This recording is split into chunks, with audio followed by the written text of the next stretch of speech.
There are certain types of homes that you should avoid at all costs. Disclaimer, every home and situation is different. Just because a property has certain conditions doesn't mean it can't be purchased. For the most accurate advice and to find the right fit for your goals, be sure to talk to your realtor of choice. Hey, you might see some deals that might be too good to be true. Well, let me tell you, they really are. Hey, Eric Hatcher with Century 21, serving real estate clients for over 30 years. And I've seen it all, where you might be spending thousands and thousands of dollars. Yes, it might seem really good at the time, but when you get into it, it just will cost you too much. Number one, homes with major structural damage. I've seen houses all throughout the county that some of them have sunk, some of them have settling, condemned from the county, where you get a $105,000 house on a half acre that looks phenomenal from the pictures. But then when you walk in there and you start leaning like this and you're walking down like this, oh, there you are. I'm looking for cracks. Now there's certain settling cracks. My house personally has it around doors, around windows, that you have them that are kind of typical settling cracks. But when you see the big, large ones, or you see massive cracks going on in driveways or garages, or a little bit, you can even see the trim that's like, I think that's leaning a little bit. And so finding a real estate agent that actually can see that and point that out to you immediately is really important as you're going through and touring properties. So an alternative though is that if it's cheap enough, so let's say it's $100,000 for this home, you could actually look, and if you have deep pockets to be able to do that, you might be able to tear that house down. So if it's the lot of your premier choice that maybe is overlooking the lake or something, yeah, there might be some opportunities there, but be prepared to level the home and kind of almost like start all over with the county. But the good news is that you might have a water source, you can have your power source there, and you're gonna have your septic system, or you're connected to sewer there. So that's gonna save you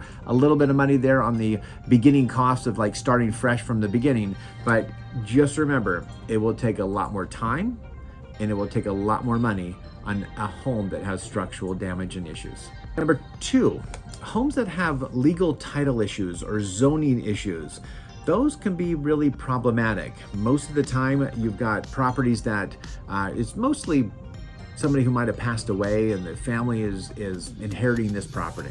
I've seen it all. I've seen properties where we look and appear that everything looks good on title, but it's not. Or you've got shared septic systems and well systems with deceased relatives and some kind of family compound, and they're selling off a little piece of property, and who has the right to sell this property? So really critical in the very beginning. If you see anything that talks about probate, or talk to your real estate agent, ask them to look at the preliminary title report. Have they been vetted? Is the seller the rightful seller to do so? I've been doing this for 30 years.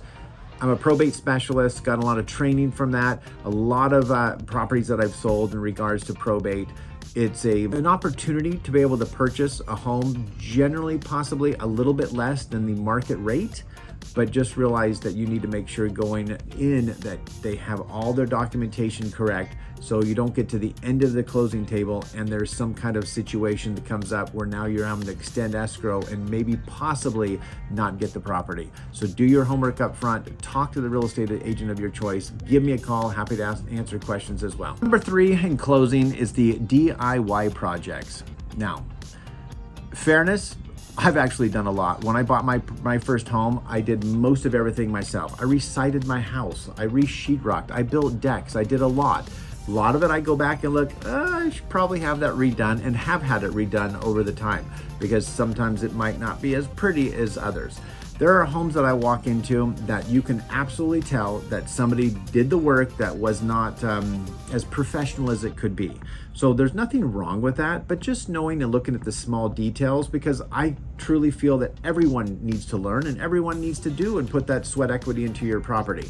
But just look at everything that you might want to look at everything a little bit closely. If you see things that aren't quite lined up, maybe things aren't, maybe they did all their tile work themselves, or maybe they did their kitchen themselves and things just aren't quite level and quite as professional. But just prepare to set aside a slight budget in case you want to go in there and do your own projects and your own touch-ups, or have somebody come back in and take care of something that might not be perfect, but it's still a good deal for you. Selling houses for over 30 years, it's my job to make sure I see and point out these things to you. I will point out good things and bad things in every single house.